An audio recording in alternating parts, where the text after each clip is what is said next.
During each. Oh, geez, my bad. Sorry for everybody online. I forgot to start our recording earlier, but we'll have it recorded so everybody will be able to go back and see this. Great. During each of these phases, the green in the upper left is representing our ecological restoration. So you'll see new plant invasive clearing, selective clearing of certain areas for invasives that don't match with the ecological goals of this area. We'll see some planting of new, some live staking, some seeding. We have a lot of different methods. And we're hoping that between all of the overlapping successes, we'll get a really good composite view of this restoration. But the restoration is going to look like any other construction site. It's going to look and sound like any other construction site. And the most heartbreaking sound for me when I am on these sites is the sound of trees coming down. But we're going to hear it, and we're going to continue to hear it. And it is very intentional. And I'm going to repeat this several times because I want to make sure that if we take anything away, we take away this, that our staff has extensively worked with parks, with ecological restoration experts, figuring out our maintenance and what our operations staff can do to make sure that we are balancing both what we have and the legacy that we know we're leaving. That piece is really important to me. I'm going to repeat it. Thanks for listening to it. The Clive noise ordinance is 7 a.m. to 10 p.m. More importantly is the beginning of that range. We don't want people starting up their diesel engines at 6:45 so they can start moving at 7. That's not okay. And I fully expect that if somebody is starting their engines at 6:45, we'll hear about it. I don't anticipate that they're going to work till 10 at night because the green belt's not lit and that's not safe, and safety above all else. But their noise hours they follow the same as our noise ordinance.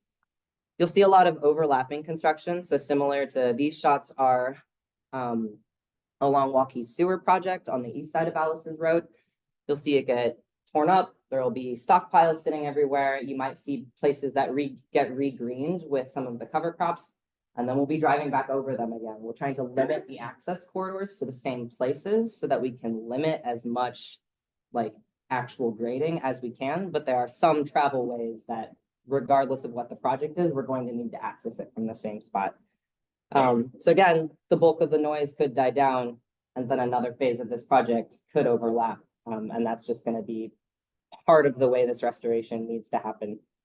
And then finally, to avoid the rework on concrete trail surfaces, that's the trail going in, both replacement on the east side and new trail on the west side. This can be your visual delineator that the dozers are done. You'll still see smaller trucks coming in for maintenance, for tree planting, and those kinds of single axle small vehicles. But once the trail goes in, the heavy equipment is done hanging out in our green belt. And as a public works employee, I have to say that the caveat is that there may or may not be emergency situations where we would need to get in there with large equipment, but that would be true regardless of a project. All right. So maps and schedules. This is a visual representation of what we're expecting along Little Walnut Creek between Alice's and the Urbandale corporate limit, about 163rd. The stream restoration is in light blue. And if you live back there, you already know, we already have trees coming down. So that's why the calendar starts in winter 2024 being right now. The trees have come down, then the contractor will commence with grading in the stream. He might need to leapfrog his work around in order to keep his crews safe and dry, his equipment safe and dry, and also to keep his work working in the dry, to be able to stage that so that there's as little disruption to the creek as it's flowing as we can manage. Fully understanding that this is stabilization happening in a creek. So the water might look brown, some days might have more sediment, and we mitigate that to the best of our abilities. And the good news is that most of those instances of temporary turbidity or that brownness in the water doesn't impact the things that are living in the creek, as long as it's temporary, which is our intent. His restoration work at the end of this, sort of in spring and summer of 24, live staking along the banks, planting larger trees up on the uplands, overseeding everywhere. And this fall, we'll see public works coming in for some detention basin work, some overlap in access, some overlap in graded areas. Anywhere that we are regrading, gets reseeded. So we're gonna get a very big, robust, deep seed bank of the species that we're trying to see really laid down multiple times. I have the trail represented as potentially overlapping 3 seasons. It won't take that long, but because the trail has to go in last, I don't want to misrepresent that it's going to happen in spring 25 and have it happen in late summer 25, and then be roasted alive. So it's represented with a wide margin. The actual construction will be much less. And as with all of the projects, we will finish with that final swath of ecological restoration, our final plantings, our final overseeding, and then we'll start a maintenance period, which is not represented on this calendar. We have a similar progression, but forward a year. I can take a question if it's an interjection here, but otherwise I've got a good chunk of discussion for later. What can I do for you? Well, it is this. I'm just curious, like, I know the sewer system was necessary. What is the purpose of this piece? Yes, that is a super good question. And I think that having a visual paired with it would do us a little bit better on the answer. So I'm gonna save that one for after we get through the rest of the content, if that's okay with you. Thank you. So we have a similar setup for the west side. Stream happens first, some detention basin work, ecological restoration throughout all of it, understanding that there are overlapping pieces, trail, new construction in the spring through summer of 26. Again, wide margin representation, actual construction will be much less. All right. These schedules, the last thing that I wanted to say is that these schedules don't show the establishment period. Some of these natives, it's not like you put them in and they're ready to go. They take some time to get their roots deep into the soil so that they can sort of maintain themselves. I'm thinking in my own garden, you kind of have to baby the hosta for 1 or 2 years. And then after that, it's a hosta and it's big and bushy and ready to go every year, whether I like it or not. Same thing out in our big restoration areas, except that these areas are huge and my hosta garden is tiny. So that kind of brings us, now that we're talking about vegetation, into the trees. Even today, I've received a couple of comments about tree removal currently happening on the east side. And I want you to know that we've done our best to balance protecting the current conditions and setting ourselves up for an ecologically responsible legacy. Sometimes that means that trees, even the old ones, have to come down. So in the light of that sinking feeling in the pit of my stomach, I want to share what some of our commitment to that balance has looked like. So in 2022, we had an ecologist survey about 100 feet on either side of Little Walnut Creek to inventory the native species that currently exist within the Greenbelt corridor. We tagged those, upper left-hand corner picture, with tiny little metal tags. They were never designed to flag a contractor's eye. They were only designed for us to be able to find them later. So we really appreciate that people have left the tags on them, because that means that we can find our resources now that we're done with that part of the survey. Then prior to any construction, particularly for the Waukee sewer, but it will be the same for all of our other restoration projects, we do a temporary field marking with pink. And that's just so that the person that goes and finds the tree, that person might not be the same as the person that has to like slog through all of the woods with the piles of fence and the T-posts. So we mark them and then we protect them, which is middle and right, based on the tree's needs. So when we get a big ring of tree protection, it's because we anticipate that the grading efforts could be digging near those root systems and we want to protect them, so it gets a big ring. If we don't think that things are going to be digging into the root systems, we put tree just around the trunk, because we're anticipating that we really just need the guy who's doing clearing to be able to see the trees. Since he's not digging in to do grading, he doesn't need that big wide ring. So this was a 2-year process of everything from survey all the way to protection, and now we have clearing and grubbing happening now. And we'll probably see something similar on the west side. The west side has already been inventoried. We already did field marking for Waukee sewer, and then as we move forward with our own restoration efforts, we'll be seeing the similar big fence, little fence, right before we see clearing happening. We've also been doing additional inventorying as we go outside of that 100-foot buffer. We see a lot of honey locust, hackberry, a few oaks and maples, relatively rare American elms and sycamores, and a lot of our namesake walnuts, which I'm happy to see.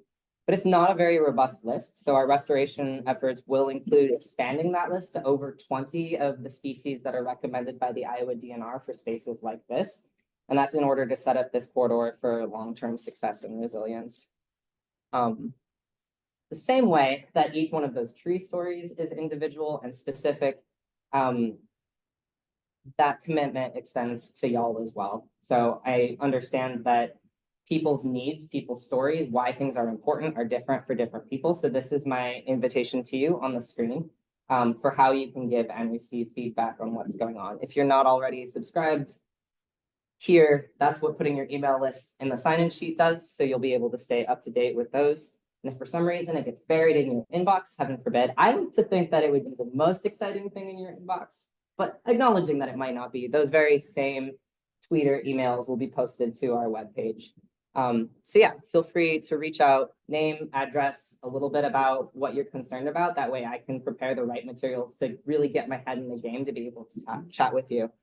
And then some dates and times that you might be able to come into the Public Works building. It's on Northwest 111th.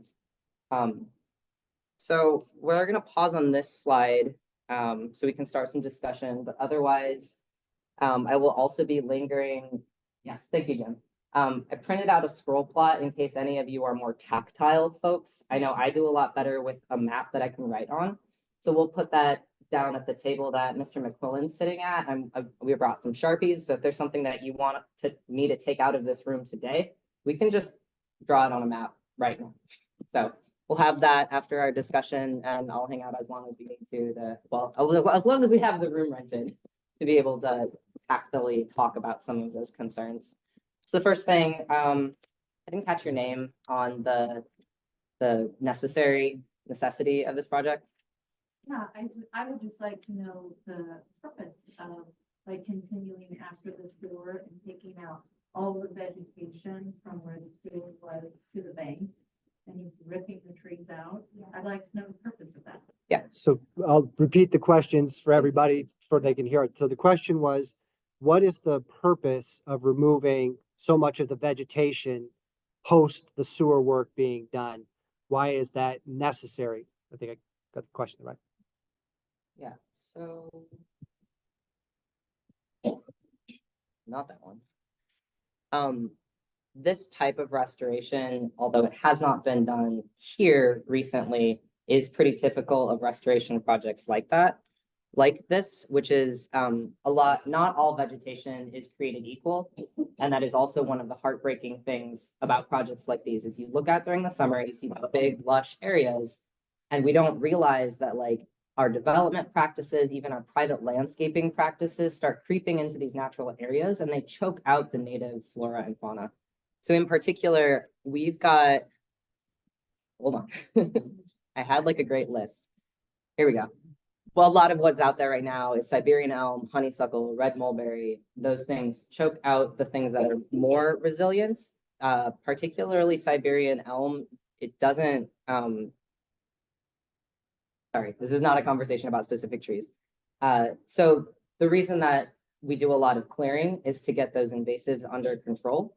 And the reason that it takes 3 or more years is because we'll do that initial clearing and undesirable plants will continue popping up. So even though we've seeded over with what we want to see, we're going to have to come back and keep mowing things down to remove the weed seed bank until we've removed as much of the viable weeds population as possible.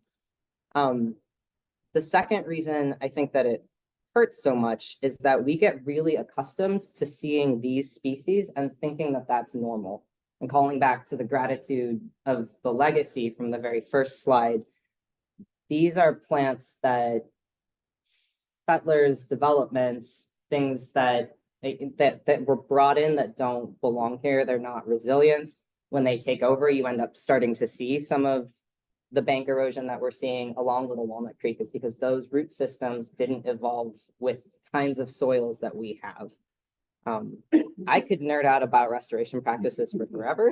Pete doesn't want me to. No, so I hope no, that's been no. sufficient.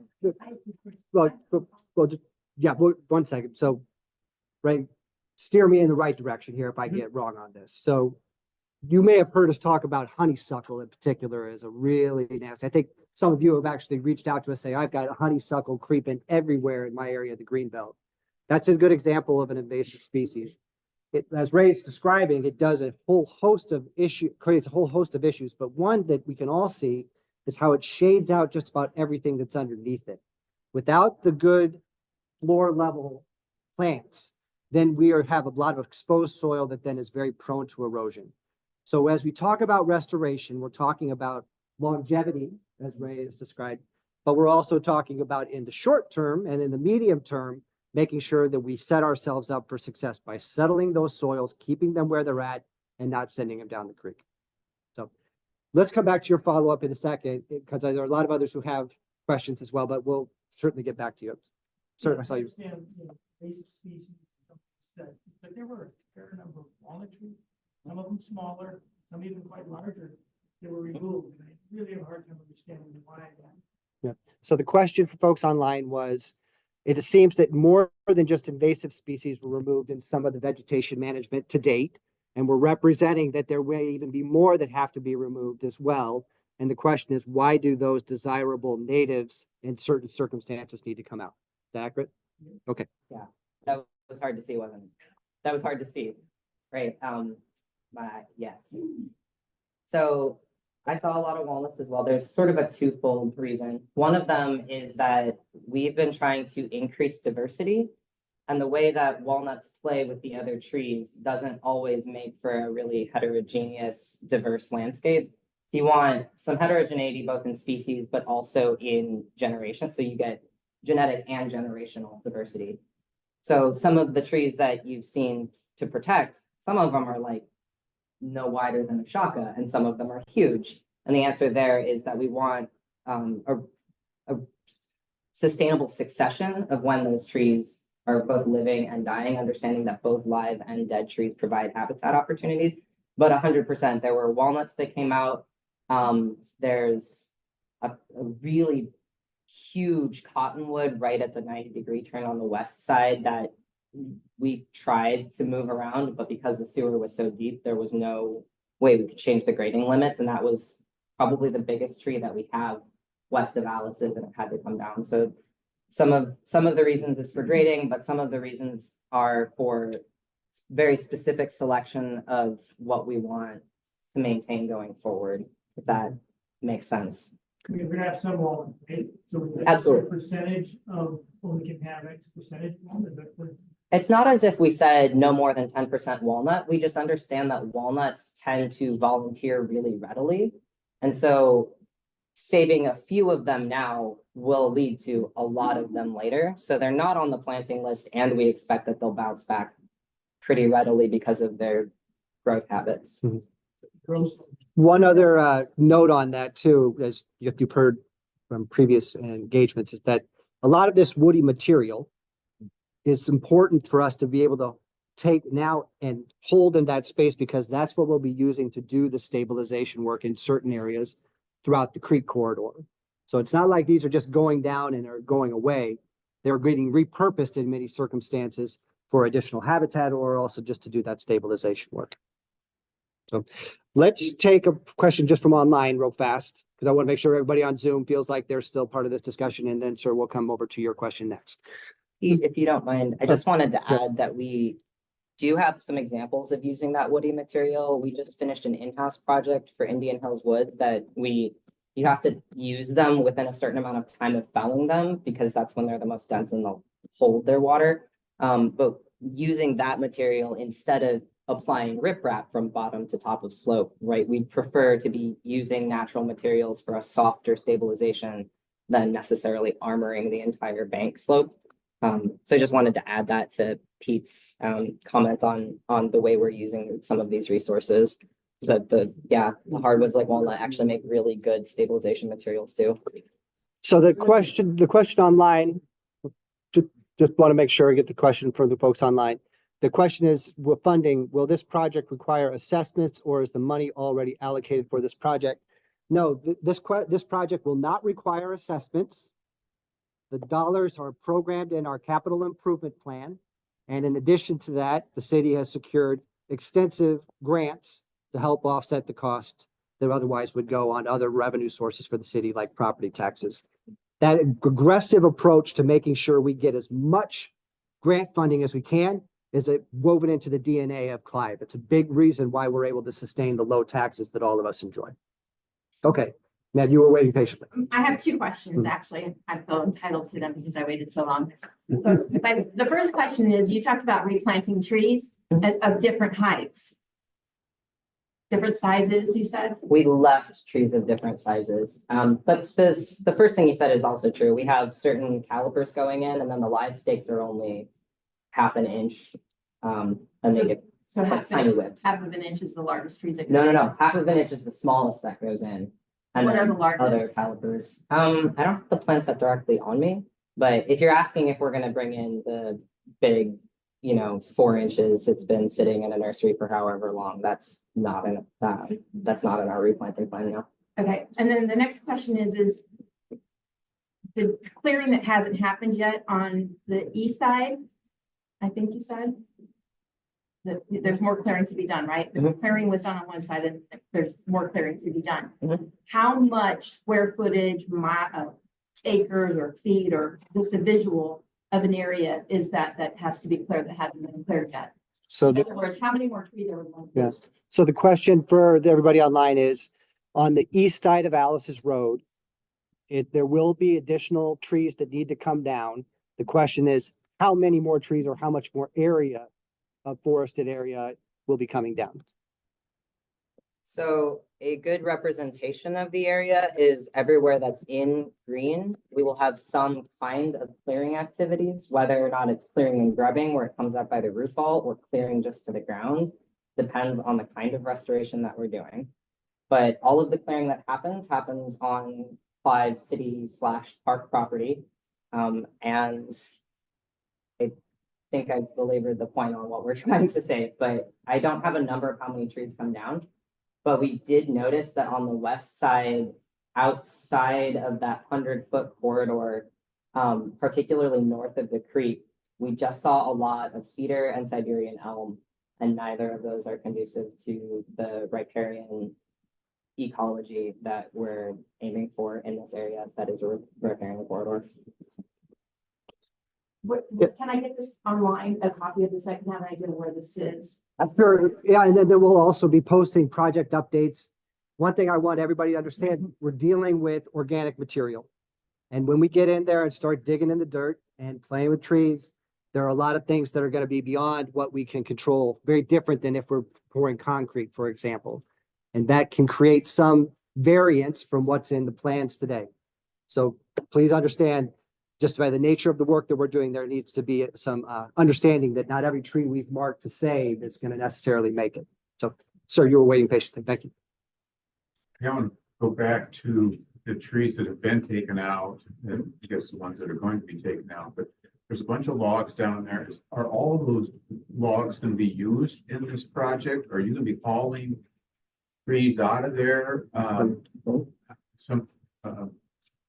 With the trees that you've got on the ground, what specifically happens to them? Sure. So for folks online, the question was, there are a lot of logs now that are in the Greenbelt area, both east and west of Alice's Road, sort of stockpiled in some places, others lying by themselves. The question then is, what's going to happen to those? What is the plan? Will they be hauled out or will they be used? Go ahead, Ray. Both and. So part of what makes the stream restoration work both interesting and challenging is that it's really hard to quantify the number of cubic inches that a tree is going to provide in terms of stabilization by looking at it. So we know that we need to stack them for a certain number of feet along the bank. We know that we need to stack them to a certain depth. It's really hard to tell how many trees it will take to achieve that. So stockpiles that are currently east of Alice's Road, between Alice's Road and Urbandale, those stockpiles are the contractor's first pass. And as they're pulling some of the trees that have just recently been felled over to the south side of the creek, they'll also hold those stockpiles. Our goal is to not have to import woody material. But in the event that we don't use everything that we've stockpiled, We're saving the smaller stuff to be chipped and incorporated into the topsoil, so we have additional organic content is thing number one. And thing number two is that with the trail restoration, there are some places that just look better without concrete, but they're really special places. So we've identified some of those and we want to put in some informal mulch paths. So we'll be using some of the wood chips for that too, to sort of be an invitation for folks who want to leave the concrete and get a little further into the veg. But of course, no one's requiring you to go down the mulch trail. So yeah, two things that we'll do with those logs. I don't know the stems that are behind the stuff. You probably took over 100 trees out of the yard. So let me ask that question, or get that question to everybody here. So the question was stem removal or stump management from things that have already been cut, that are near properties. I guess I would clarify that at this point, there have not been any trees taken that weren't in the city of Clive's property, which is partly why we went through and did extensive staking to show those lines of sort of where private property begins and where the park begins. Right. Yeah, that was my call with a contractor this morning. I need to be able to get a forestry mower through for some of that native vegetation establishment. And I can't do it. There's a 6-inch stump if my mower deck is supposed to go down to 8 inches. And if I hit a rut, and I don't want to go mucking up our equipment. So yeah, some of those stumps that are left behind, it's on our radar to get the contractor to come back down, take those to a place where we can pick up maintenance from there. Yeah. Other questions? Yes, sir. So I'm Kevin Abbott, I'm 16671 Winston Drive. Promise you'll email me later because I Sure. won't remember that. So my property abuts the creek. Mhm. I want to make sure none of my trees will be coming down. So we, south side? I Of the don't know creek? my directions very well. Oh, okay. It's on the cul-de-sac. It's 2 lots. You look to the north across the creek. Correct. Got it. Yeah. I used to not be able to see the creek and now I can. Wow, yes. Isn't she gorgeous? Yeah, so we, knowing that those property lines are difficult to see, part of our survey staking was right at property line. There's been some areas that folks have been mowing, and then there have been some what looked like intentional plantings. We told the contractor, if it looks like it's intentional, we're gonna stop. Use your common sense, because that whose mowed area is a separate conversation. So our plan was to advance until either we hit a property line or until it becomes very obvious that somebody else has been taking care of the park. So none of the trees on your property are supposed to come down, and they are survey marked to ensure that that's the case. And will they be on my property to get access to other? No, Okay. part of the reason that the clearing and grubbing is happening in a phased approach is that we'll have to do some grading in the creek in order to get equipment across the creek. So their intent is to pull everything to the other side, to the side that's more open where the sewer was, Where the trail's at. where the trail's at. Yeah, and now to that point, so I think I'm pretty familiar with some of the real serious cutting that's happening near your area, Little Walnut Creek. Great example of why it's important that this project gets done. You wait any longer and we could be looking at a much more serious problem for public infrastructure and for private property. When they're doing that work, and in other places too, this could get very close to your property. And it's in those situations that we're all going to want to stay in good communication so that we don't surprise each other to the maximum extent possible, but also understand that the contractor needs to get close to be able to build this stuff the right way. It's going to be a disruption, no doubt about it. Yes, sir. This is more of a long-term question, going on the mowing aspect, how far, let's just use the trail as a reference, how far is it gonna be long-term, you're gonna mow it every week, once a year, or Okay, so let me just get that question to everybody online. The question was mowing in the areas that are with vegetation that is mowable, really around the trails in particular. Will there be a frequency that we know today with how frequently we'll be in there to mow, or a height maybe that we'll be trying to maintain with some of that vegetation? Go ahead, Ray. 21. Okay. So mowing for the first 3, 4-ish, big asterisk, number of years everywhere, because we are trying to keep the weeds from taking back over. After that, we have a low-mow fescue bottom middle that's gonna be planted along the trail edge. So it may give the visual that it's being mowed along the trail edge, and maybe annually we might mow it, but other than that, we're expecting to be able to let this vegetation grow the way. Am I allowed to say this? The way God intended? It's the green belt, of course. That's It's the- the way, yeah. it's the way it was That- intended. That's good. Yeah, first thing first. Does that answer the question? We'll see mowing for the first 3 years, and then the intent is to let it naturalize the way it's supposed to naturalize. Yes.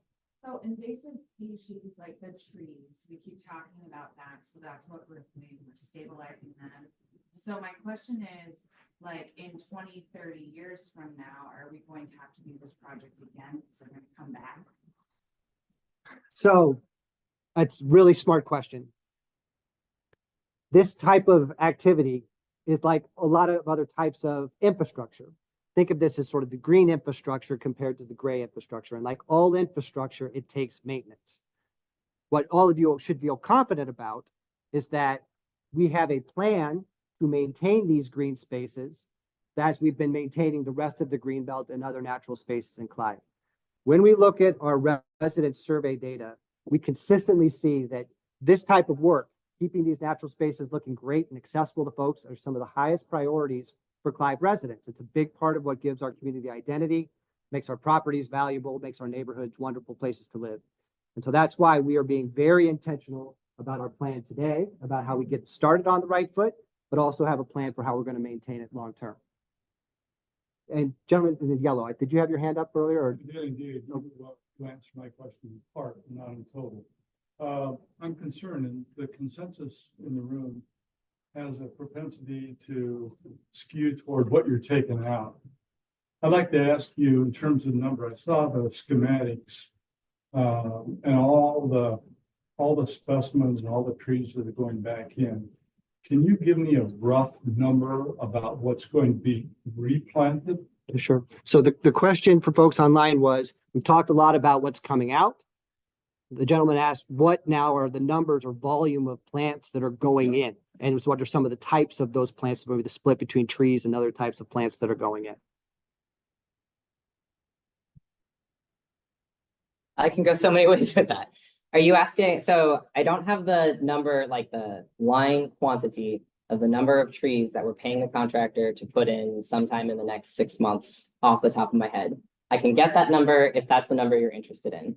Some other things that are on the top of my head are that the first round of trees is not the only round of trees. So some of it will be figuring out what, after 1 or 2 years, what's stuck and what's not, particularly when we're talking about the beginning of stream restoration all the way to the end of ecological restoration. If it's very apparent that some live staking on the banks didn't take, those are obviously some areas that we'll have to come back and address on a case-by-case basis. And then the fact that we're also doing multiple swaths of tree planting also kind of muddles that number. I have the number for stream stabilization, but that number doesn't encompass where the trail is going to go because we didn't want to plant a tree and then have to pave a trail over it. So I don't know if that is going in the direction towards an answer for you. The last piece that I have is that the seeding and the smaller like understory trees and then shrubs that have been planted, the seeds are at the recommended pounds per acre for establishing mesic prairie, riparian areas. And then in the places where we're doing detention basin mixes, that's all per the manufacturer's specifications on seeding rates. The species diversity in those mixes is always over 15 different species. And depending on the mix, can be more than I am able to like read in all of their Latin names. So if you're asking for more specific bullet points with specific numbers, I can follow it better in an email with those numbers. I don't have them all stored on the top of my head. Would the question be how much density, given what we had, what we have? Oh, that's a great reframe. Thank you. So the question to kind of simplify was now, what kind of density were you aspiring to with this restored habitat? Feels like a trick question. Because the honeysuckle, right, when you're looking at it, you can get honeysuckle that's sprouted and it's only 1 or 2 feet tall. And then you have ones that have are straddling the line between shrub and tree. So when you're talking about, will I be able to see my neighbor across the creek? It's possible that the answer may still be yes in 10 years. And we just don't know until we start planting things, what that's going to be. The other piece is that there have been, in some of the ecological restoration work, that the study part that we've been doing, trying to balance the amount of shade versus the shade that is provided to the creek for the health of the creek versus the shade that ends up shadowing out some of the understory that we're trying to establish. So density will not look as dense as it does today. I think most of that's the honeysuckle. Density, even in 10 years, after these trees have only been in the ground for 10 years, also won't look as dense as it does today. But it won't look as sparse as it does today on the east side either. I want to come back to our first person who asked a question. You had some follow-ups you wanted to get to as well. Did, this re-engineering of nature that you're doing in our neighborhood, I was on a walk in the woodlands the other day, and it looks like there's abundant honeysuckle. Yeah. I'm just curious why you've identified our neighborhood, and I've been in the woodlands neighborhood for 25 years and nothing's ever happened there. Sure. So the question online for those online was, why Little Walnut Creek? Why now? Compared to other areas of the Greenbelt that have some of the similar challenges with invasive species. So the answer is multifold. First, we try to be and need to be pragmatic if we're also going to be efficient with tax dollars.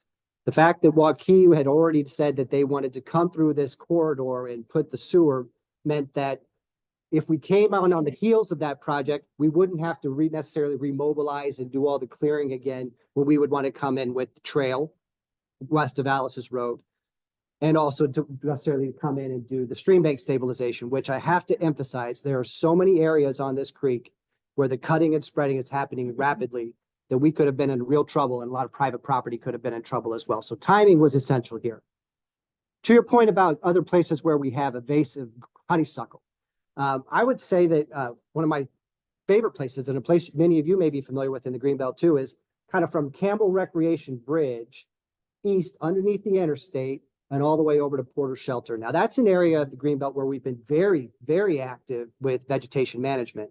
The goats, they cleared about 20 acres of honeysuckle through repeated browsing in that area from the Campbell Bridge to the interstate over the last 3 to 4 years, and have completely opened up what was previously a bare floor covered by honeysuckle. So that's been great.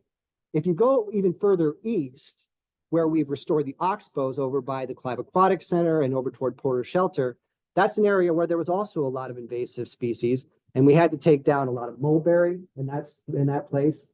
But as a result, we are now getting a good growth of grasses and forbs at the floor. The oxbows are performing the way that they should, and we have the grasses that are coming right back up to the trail edge as well. I find it to be a very beautiful space, though it does look different than when you've got a place that's really choked with those mid-story invasives. So we try to be active all throughout the Greenbelt. Sometimes that's with the green infrastructure and the vegetation management. A lot of times that's with going in and having to do gray infrastructure projects like resurfacing the trail or widening it so it's easier for folks to use.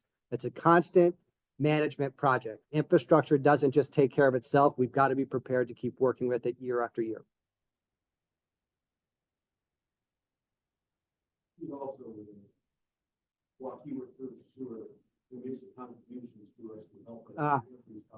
Yep. Thank you. Yeah. So my colleague Jeff mentioned that the other financial advantage to doing this work here now was that we didn't just let Waukee come through Clive for fun, right? Waukee had to pay, but it was going to be a lot cheaper for them to partner with us than the alternative of building lift stations and taking their sewer much further north and then bringing it down. So we helped out Clive, we helped out Waukee, and Waukee helped out us. That means that the work that we're doing right now will cost less to the Clive taxpayers because we've had this contribution from our neighbor. Yes. So I'm one of the residents, probably one of the people that actually lives in Urbandale, and I live just west of 156. I might be wrong, but I'm kind of remembering. You are in Urbandale, yes, you got that perfectly. Yeah, so my question to you is, we talk a lot about Clive, and I know it's an Urbandale issue, but like, East of 150, yes, east of 156. It doesn't seem like there's a lot of communication between Clive and Riverdale and what you guys are doing. Maybe there is. Yep. but it just Yep. doesn't seem- So the point was because this is a really smart point too, because all of this is nice, but Clive has this crazy funky shape, and when I'm on the trail, I like to know that I'm in Clive, but I really don't care when I cross into Urbandale. I just want to have a great trail experience when I'm heading that way. So for those online, the question was, what's going on with Urbandale's trail restoration east of 156th Street? So when we started planning this project, it wasn't just Joaquin calls us up and say, we're going through. Could we come through and pay you some money? We also said at that point, okay, but you're going to also need to go through Urbandale. So all three communities came together to plan this out. Now, in Urbandale, there was an added component to this story because there had already been so much disruption with the sewer project coming down from the north, from Grimes, which has meant that that whole area east of 156th, I know, has been really disrupted for a long time. I don't want to speak for our friends in Urbandale, but I can tell you that they're aware of it. And as we get questions from Urbandale residents, we have people over on those teams that we can go to, and they try to be as responsive as they can. Actually, so I'm gonna counter you. So I'm Amanda, we've been in correspondence, so I actually got in contact with the Urbandale representative. He said to direct all questions to you guys. Which And since you have directed your question to us, this is the answer we have. that's fine. So I appreciate that, and I can take that kind of case where I can't call the shots in Urbandale. I don't run those teams over there, and I don't like specifically when they had the big water main strike. That's right where you're at. I know. Yep. And West, it's all reseeded. right. It's not pretty, but it's reseeded at least. And stabilized. Yes. And so I don't know all the answers to why they've had to go slow with their stabilization work there. What I can confidently say is that I don't get to call the engineer in Urbandale and say, go do it. But and all my engineering friends in the back are going to say, Pete, don't tell him to call the engineer. All right, but we get you the right person. So and because we're all in this across the cities together, right? The west side, Clive is not huge. We're surrounded by many larger communities. Our success as neighborhoods depends on where our trails go to, right? How our green spaces connect and how well we collaborate with our neighbors. So we bring that partnership posture to our work. When we hear stories like this, we definitely want to set our neighbors in Urbandale up for success. And that, in this case in particular, I know you've been dealing with a lot with that water main. If you wanted to say something specific, ask them to incorporate more cover crop practices into their reseeding and restoration.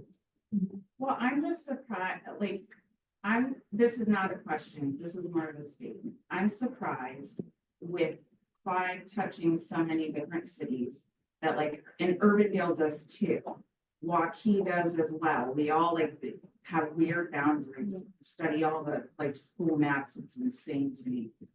So anyways, my point is the conversation piece. It seems like there needs to be a better conversation Yes. between all cities. So that's wonderful feedback. As an example, though, of how robust that is, I was sitting today in a room with the city managers and assistant city managers from Clive and Waukee, and I'm in contact, and I know my colleagues are in other departments are in contact with them weekly, multiple times weekly on a host of different projects. But for your specific concern now about where we are at the bridge and how that's going to get resolved, that's a really good example of a piece of casework where we can lean in and hopefully get at least information about where it's going. I can't promise the timeline on when it'll be resolved, but at least we can get some clear information. So here's the good news.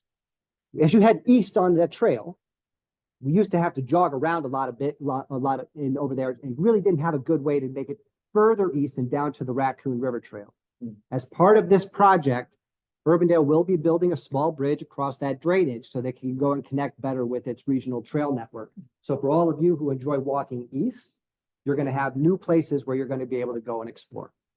I want to say something positive. When this is all done, I'm looking forward to using the trail. It's just the, I don't know how many years, because we don't have an actual timeline at this point. Right. So the point that, let me just say for everybody online, the point that the person asked the question made was, on a positive note, they look forward to when this trail is back in and restored so that people are going to be able to use it, recognizing that The timeline is got some variability in it because of things we can't necessarily control. And it still feels like that good day in the future when it's all done. It's a ways out there. But we're not here to sugarcoat it for you folks. That's the truth. And there's going to be other projects that are coming at us in the future too. So sir, if I come back to I'll take your question now, and then I'm going to get to a couple online that people have submitted. So just that, I'm hoping that we'll get to some discussion of Allison with construction before the meeting ends. Yes, Thank you. we will. And we'll be coming to that sort of as a capstone for the project. Ray will bring that up. Let's get to some of these questions online. So the question online from Paul is, the flow of the creek east of Westgate would be changed. Is that part of the plan? It sounds like Paul also said he received a letter from the Army Corps of Engineers indicating there might be some change in those flows. Right. So, Paul, the creek restoration work itself is not intended to change flows in terms of the volume going through per second. I think it's really important to note that some of the other research that we've done says that as our rainfall becomes more intense and as upstream development becomes more intense, that we will see more of it in the creek. The creek work itself is not intended to change flow. It may change the water surface elevation. Hold on, folks. We've got folks who are trying to participate online here. As you can see, everybody wants to go here, so that's where we're going to go next. But just let's finish up here first.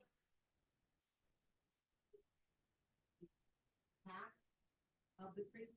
No, I'm saying that that changing the geometry of the creek doesn't change the amount of flow coming to it. It's the watershed that contributes the flow to the river. And so as you see changes in the watershed, whether it's more concrete or more intense rainfall, those are the things that contribute to how much water we see in the creek.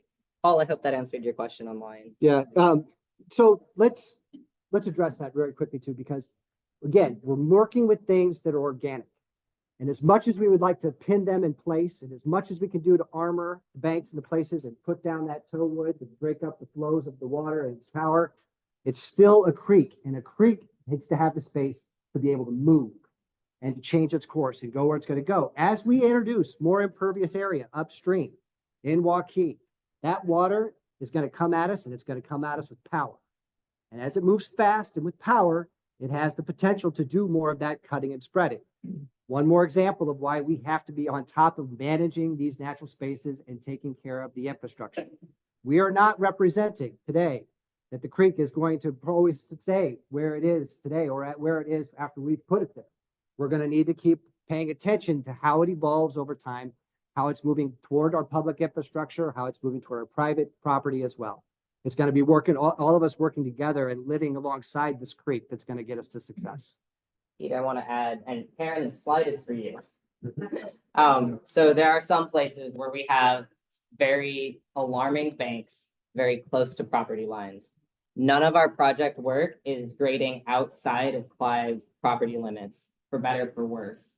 So Karen, if you don't mind my sharing, in the case of Karen's backyard, I want to walk over there. You should. Yep. You know, right now we have the toe or the creek right at the toe of the slope. And when water comes blasting through, a little bit of erosion here, pulling a little bit of soil here, translates all the way up the slope. And so if you lose 6 inches in the creek, you lose that 6 inches up at the top of the bank as well. So the goal is to move that flow away from the toe of the bank into a place where it does have some space where it can breathe without eroding at the bottom of the creek bank. That does mean that there are some areas where we are filling right up to the property line or right up to where the bank exists. And because we can't go any further without getting onto private property, that's where our work stops.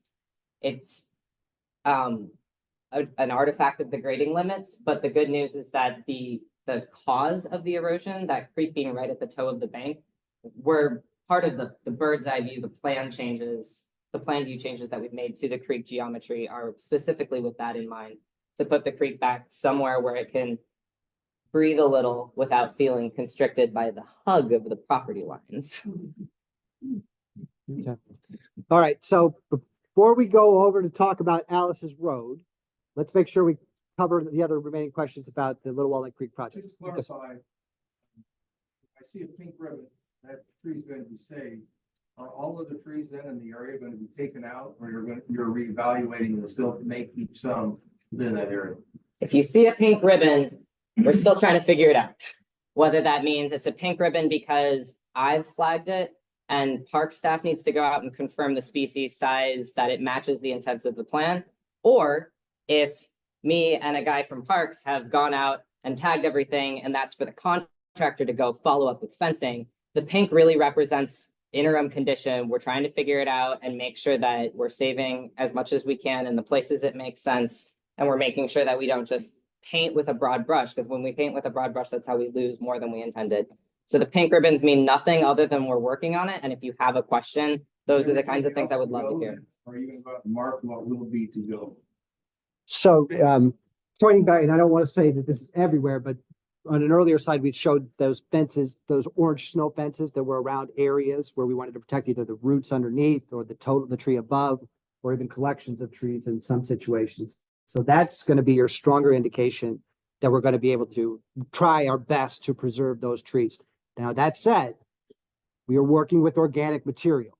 We are working with big equipment as well. And that we can be as careful and precise as humanly possible. And the operators who are working with this stuff have incredible skill. But I don't want people to get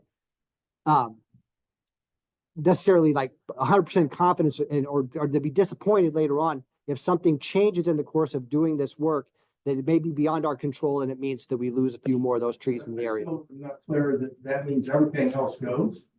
That's a possibility to keep everything else goes. Some of it will depend on what kind of activity we're doing in that area. If we're bringing the trail in that spot, then it's obviously going to be taken down at a sub base. It's going to be put in.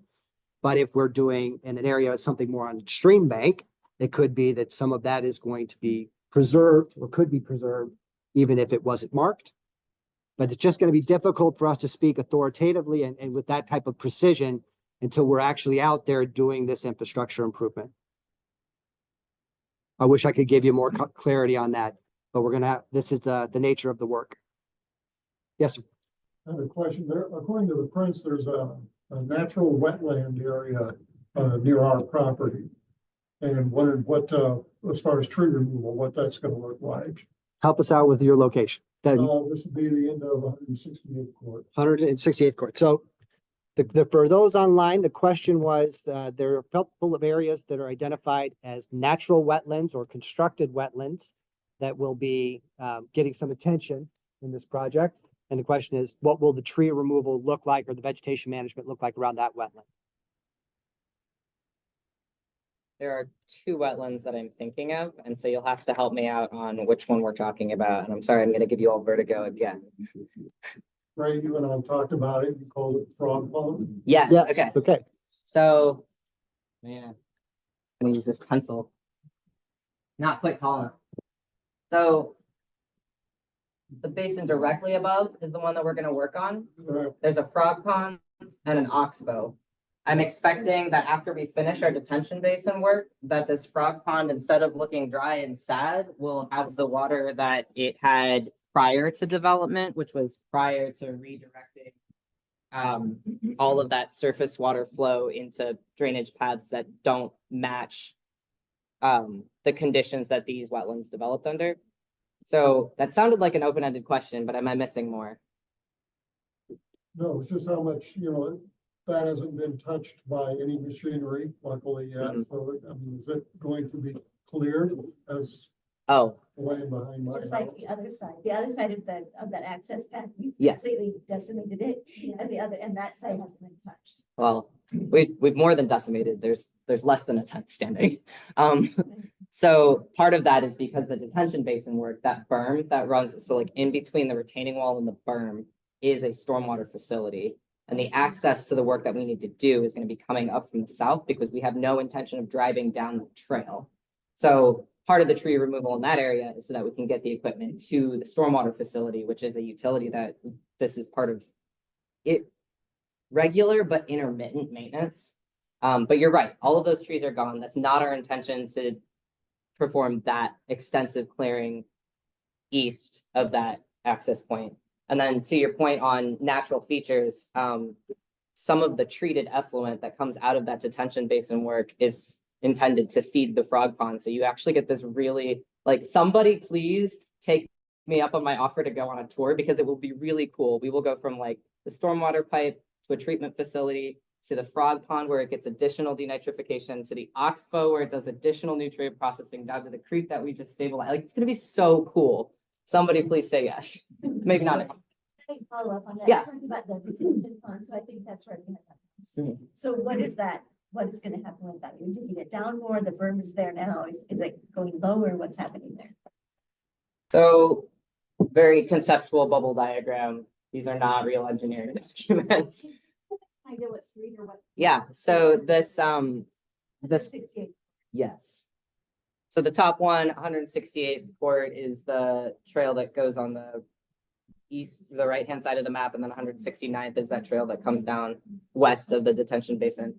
So that work will largely look like moving the location of a berm and installing like a specific infiltration field. It's a bioretention cell, but the intent is that instead of water entering the basin and flowing immediately out into the creek, that it has a chance to infiltrate into the grounds, to be taken up by some of our native plantings, to have some of the sediments and like tire vulcanizers and other weird things that end up on our streets treated in a place that's not the creek.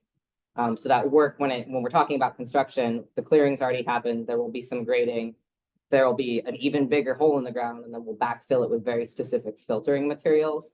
And then we'll finish it with, it'll probably be a detention basin, like wildflower and wild grasses mix that is designed to be able to withstand getting wet and then getting dry again. So just for clarifying that a little bit, this will be designed to take water, but then infiltrate it. But it's not standing water. It's not- Correct. That's exactly what I was. There you go. Got it. Okay. Yes, sir. Two quick questions. We're talking about wetlands. One of the shortcomings we have in the few years I've lived down there is when you walk on the bike trail, the wetlands, the water flows over the bike trail as opposed to underneath it. Are we gonna fix that?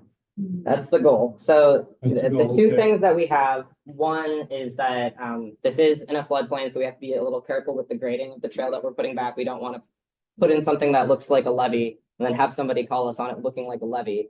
But the other thing is there's actually an area intake, like just north of that area, that's supposed to be helping drain. And because the trail is lower than the intake, water never goes into the intake. So those are the two places. We're gonna make sure that the grading is high enough that the water actually goes into the intake instead of over the trail. And then two, if we need to make adjustments to that intake, we will. It may still be wet in that corner, Yeah. because water is gonna pond up before going in the intake, but hopefully it's not flowing over the trail. Okay, Yeah. and the other question I've got, now I'll be quiet. Talk to me briefly about your maintenance regimen when all these specimens go on the ground. Right. I mean, it could be 1,200, doesn't really matter. If they're not cared for, my observation is in the last 13 years, when you plant something, it has a tendency to die because it's ignored. So let me, And it's not cared for. sure, And is that going to be Clive or we can contact somebody else? sure. So let me take people through the previous question. For folks online, the previous question was, there are some places on the trail east of Alice's Road that always seem to have water sheeting over the top of them. And will this plan address them? Ray's answer to that was yes. There are some places where just because of elevations that need to be changed, those places were getting wet and they will not, as we designed this, be designed to get wet moving forward so that we can keep a safe trail surface. The second question was, we need more detail about what the vegetation management plan is. Because there's some concern that past projects, when we do something really as to scale, that maybe we go bigger than what we can maintain, or we go in and have guys on it for a period of time, but not for the full duration of time it's needed to get something established. So I would say to that, the city of Clive is learning, and I credit the council with telling staff to get this right. My colleague, Richard Brown, is in the back. He runs our parks team, leisure services team. And over the course of the last 2 years, we have substantially increased the number of people what we're calling our natural resources team. They're active out into these natural spaces, working with contractors who are coming and doing removals if we're paying them to do it, but also doing a lot of that maintenance work themselves. One place where you will see them very active, because the council's been very direct on this, is around the ponds, the publicly owned ponds that are, with many of them west of Alice's Road. We've developed a pond management plan working with the Iowa Department of Natural Resources. They actually used our ponds to come up with their urban pond management design. And now we have got the staff and the equipment to make sure that we're staying on top of that. Now, this is a big area, right? And there will be places where the invasives start coming back, or we don't have the uptake with some of the native seedings. An example of that, because we had some bad luck, but also because maybe we didn't put down the right seed, is around the stormwater wetland that's immediately to the east of Alice's Road and north of the trail. It's taken a number of years to get those banks established. However, I think we've got a game plan now to keep moving that in a better and better direction. And even as we've been trying to get those plantings established, the stormwater that's been coming down through the neighborhood and having to work its way through that designed wetland before it discharges into the creek, that water has been going back into Walnut Creek cleaner than it would have ever been before that project was put in place. We get good at this stuff by practicing. We get good when you all hold us accountable, which we expect and what our council expects that as well. It's part of the reason why we do meetings like this, so you can see our faces, so you can know what our intentions are and help us get it better if we're not doing it right. The bullet point list. One, when we're establishing with work that's contracted out, we have specialized specifications. We took a non-standard approach in writing out how the contractor gets paid for their establishment work. So instead of it being the typical DOT establishment period of however many days, we have like an establishment period, another maintenance period, and then a third maintenance period on that. And it's longer than the DOTs usually are. So the contractor's on the hook for a little bit longer.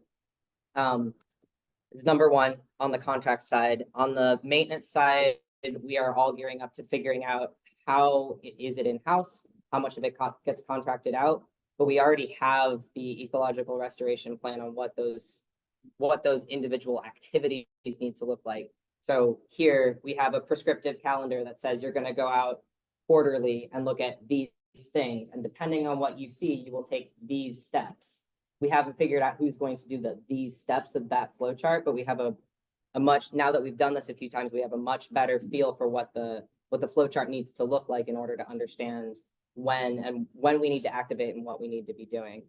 And the last piece, it has actually been like a both public and municipal perception that these spaces historically took thousands of years to develop, and we're trying to do it in 3 years.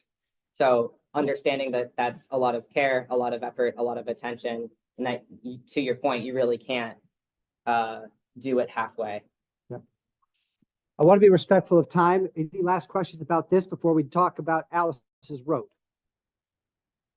Alice's Road is ready? All right, let me pull up our slide for. It's a short-term question on the trail. We've been without it for over a year. It's kind of sucked for a lot of people, especially pets. And as I walk my pets through the trail every day, there's more food and there's more things around it of that kind of garbage. And if I live in it, which I don't, is there any way where like we had a post out and back that like that?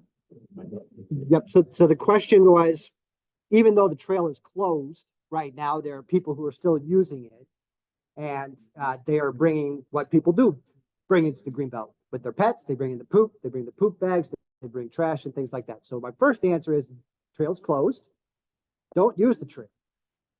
And everybody looks at me and says, good luck with that, Pete, unless you're going to be out, right? So I get it. These are places that you all love and that they make your lives a really good rhythm, right? So we welcome folks who want to be good stewards of that space with us. I'd like to follow up with you and maybe with our parks team to see whether or not we can find a way that we could create a little neighborhood cleanup and also get more of this information out to other folks so that they know that this is going to be an active construction space again. It could be dangerous for you to be back there, so please stay out. And before we get really going with that, maybe we take a step now to go back there and do a little bit of cleanup. I would be a little nervous about putting the infrastructure back there like a trash can and signaling to folks that they can go back and do this when in truth we want them to be walking in the neighborhood, not in the trails right now. First part's on the air. Okay. Alice's Road time? All right, which slide do I need to go to for Alice's 10. Road? Slide 10, great. North is to the right, correct? Correct. All right, so for folks online, there were a lot of folks who wanted to talk about Alice's Road. And so that's the slide that we have up now. So we may need a little bit of help from our colleagues in the back to talk about this. And so everybody knows this is the start, not something where we are imminently coming up into your neighborhoods with this construction. This is my colleague, Jeff May, who is our Director of Public Works in Clive. What you see up here is the very general timeline. Phase 1, think of that as from our border with Waukee up to Douglas, but not including the intersection of Douglas. Phase 2, the Douglas intersection, along with the approaches from east to west. 3, making its way up to Berkshire. And Phase 4, making itself way up to Meredith Drive. So before we, let's get some questions out there, and then I'm gonna turn it over to Jeff to help manage it. Quick, maybe I can answer a lot of the questions. Just give you a quick summary of what's happening. We just signed an engineering contract here last month, so we're just getting started on that. Right? If you've seen them out there, they actually started before we gave them a contract. You might have seen them out there surveying. They're picking it up. What we did was we contracted with them to design from here to here. That is phase 1. But we also included in their contract conceptual design for the whole thing. In other words, let's just not do this in pieces, we'll flip the whole thing. So they're working on complete design for phase 1 and conceptual design for everything else in there. And that goes from where it ends to the 8 or 9 lanes in Waukee to the 4 lane, 5 lanes up there in Meredith. And we're going to have a similar cross section through there. It'll be a 4 lane divided with turning lanes. So, and then we're also going to, when we take a look at this, complete Alice's Road. As you know, just to the west of Berkshire, it goes back down to 2. We'll complete that. We'll finish our portion of it up here. And we'll also try to finalize the design of that intersection there at Berkshire. We'll also look at what it takes to cross Walnut Creek down there and what we have to do to tie in back up north. It will include a trail all the way through there from one end to the other, some aesthetic design and a beautiful corridor, hopefully when we're all said and done. So that's the intent. As I said, they're just getting started. Sometime in the next few months, though, our intent is to start this section next spring, though. We'll have 30% plans, and we'll be having a public meeting like this for that project specifically, where we'll have a little bit more information, and we'll start letting you know what's going on with that. So with that, I will take questions. So the first phase, when you get, come up to Douglas, that intersection is just gonna stay the way it is? Yes, we'll stop to the south of there, a couple hundred feet, something like that. So for folks online, the question was, how close in that phase 1 does it get to Douglas? And the answer is it stops short of the intersection. Phase 2 includes the intersection. Yes. How many other of our neighbor cities have to be involved in the project at the same time, or is this all within Clive? So the question was, to what extent does Clive need to partner with neighboring communities? I'm guessing specifically Waukee. Yeah. Phase 1 is 50-50 between Clive and Waukee, as we share that road up through there. This phase, though, is probably less Waukee. They share a little bit of this intersection, and part of the road going to the west. Everything back to the east is 100% Clive, and of course, phases 3 and 4 are 100% Clive. Thank you. Next question. Yeah, we got a question. It just relates to kind of what we did before.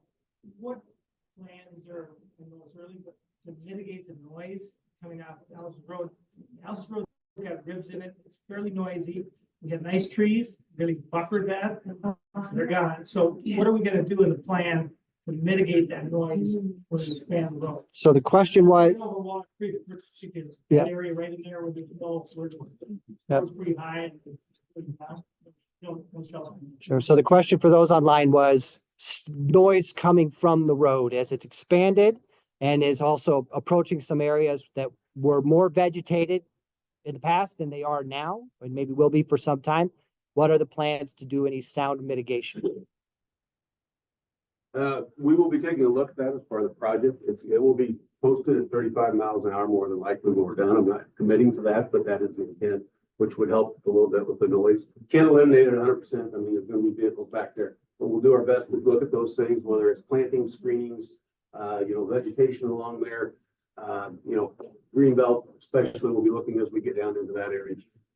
Service of the road too is a big issue right now. Well, and that's why part of why we're replacing it. So it needs a lot of work. So hopefully the newer surface will be a little bit quieter than the one that's there. At least it'll be pothole free for a while. So We can hope for that. Would any of the banks or anything that could be higher than the road? Again, we're just looking at that. We're just started the contract. They really have to look at this all the way through. Also included this is looking at not only how you storm sewer and how the storm sewer works through here, but the stormwater management for the whole corridor. All that is in their plans and included in their, I guess, scope of work to look at this project. And So, we just want to make sure that you and like I have said, that noise you'll, as an issue. we will have a specific, this is more of an introduction just to let you know it's coming, but we will have another public meeting that's specifically to talk about this. That's where we'll be taking input on those concerns and getting more little details into what we're looking at and what we're considering. So for those online, the question had to do with the road noise and a couple points that Jeff made. One was the surface of the road today compared to what it would be in the future will potentially alleviate some of that road noise. The speeds also, if we can maintain those, they're conceptually, not guaranteed, but conceptually designed to be at 35 miles an hour, which will also help with road noise. And then we will continue to engage in the neighborhood to talk about how the design can be set up to address these questions in the places where that is possible. We are still very early in this process and will be robustly engaging all of you as we move into the second half of this decade. Okay. Realizing that phase two is a few years away, do you have a feel now for what the traffic for the people on the west side of where you got to go to, how do they get away? Right now, most of them are coming down Douglas to pick up Alice's Road. Yep. So the question was, as we get toward phase two, and we are anticipating traffic volumes and sort of the total number of people we could deal with, how might we be prepared for some of the what do we call it, negative externalities of people moving through all ways, different ways through neighborhoods and maybe getting on and off the arterials in ways that disrupt things in the neighborhoods? Do we know what? Don't have that answer for you, but I know it's a big question. There's some things we'll look at. We talked about phase one, can we just close it and do it? Or do we have to keep the lane open? Consequences of keep the lane open, construction is going to take a lot longer. If we can close it and have it, we can do it. And those are all things that we're going to work through as we look at phase two. We would not tear that whole thing up at the same time. We'd make sure one of those intersections was open at one time before we pour out the other one. The other one would have to be open. So those are some things we would look at. This might even be in phases, it might be close this half of it and let half of it go. And we're going to look at what the best way to do that is. One, to do as quickly as possible, but one, to minimize the impact. We cannot eliminate the impact of traffic. Yeah. So, couple more questions.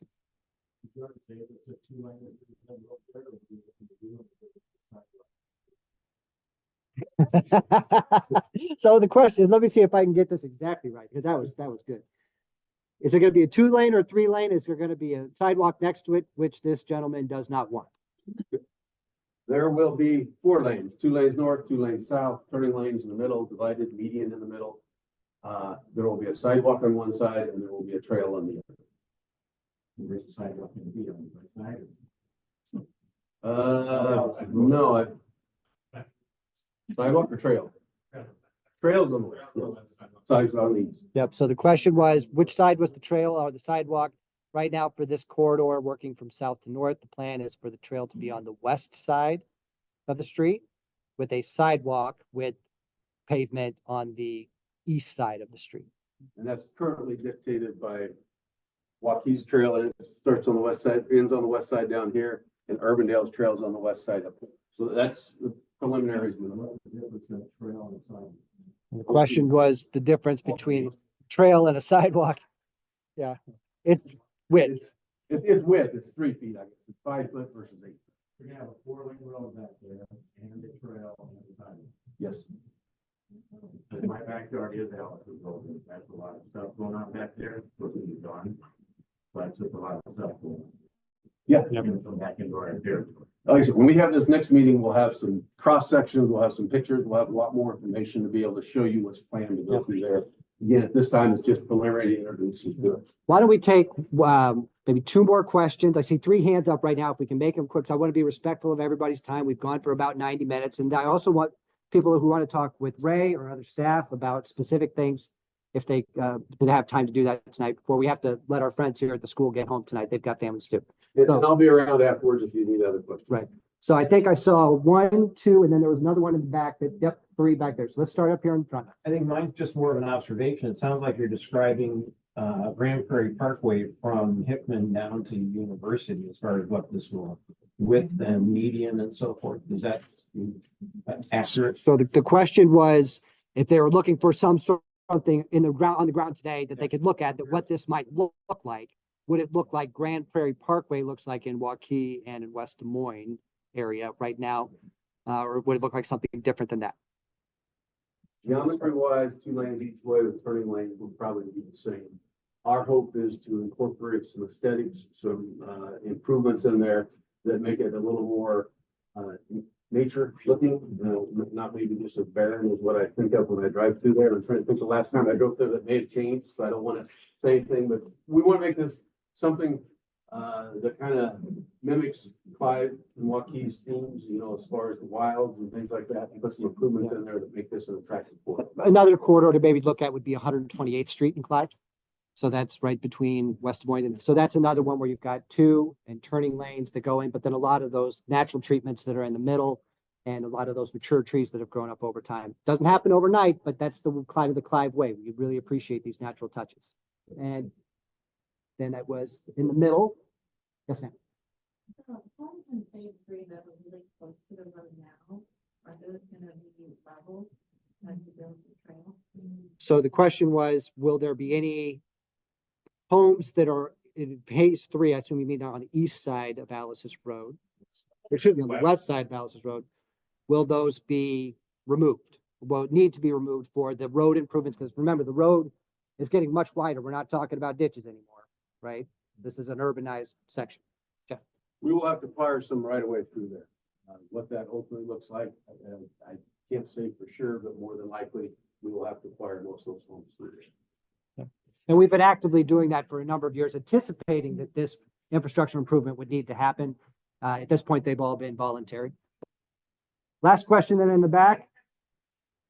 Question's been answered. Yes, sir. Standing it together, the additional feet for it to be.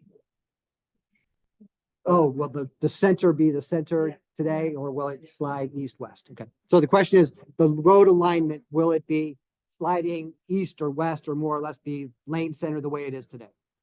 Don't have an answer at this point, where it's at. As we look at, you're developing it, we will look ways to, it may impact how we build it. If we can slide one way versus the other. How we treat the intersections may determine whether it's a perfectly straight alignment or it's got a little bit of meandering through there. We don't know at this point. But if we about double the size. Yeah, and ideally you could say we're going to center it and go both ways in equal distance, but I don't know if it's centered in the right way now or if it's centered in the future right way that we need for widths. All that we'll be looking at as we proceed with the design. Right. I guess the last thing I would say for both the Little Walnut Creek project and for Alice's Road, we don't arrive at these moments like tonight overnight.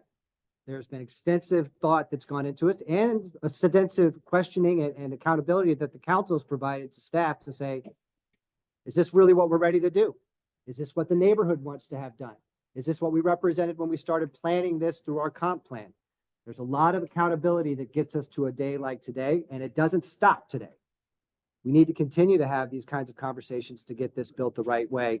Whether it's little things like how we can help you get the best price tree, if you want to put a tree or bushes in the backyard to create that vegetative buffer that we've talked about, or whether it's because you want to volunteer and come work with us to make sure that this part of the Greenbelt is just as beautiful and vibrant as other parts of the Greenbelt have become over the years. This is just the start, or next sort of like the next chapter in our story, not certainly the last chapter though, and we look forward to working with all of you for many years to come. A lot of work here, one of the largest projects Clive's undertaken. That's right. And so That's right. we'll be, like I said, engaging you, be looking in the next few months for some information flyers, and we'll have a little more information specifically about Alice's Road. So for those of you online tonight, we appreciate you sticking with us this long. For those of you who are here, if you would like to talk with staff, we're going to stick around for a while. Everybody, whether you're here or online, if you'd like to get updates on the Little Walnut Creek project, it's Little Walnut Creek at cityofclive.com. And we will have these slides and this video posted on our YouTube channel and the project page. Thank you all very much. Appreciate you. Appreciate you all. Here's your anorexic snowman. Thank you. Yes, ma'am. Yeah. Okay. I don't know that I'll have the answer on. So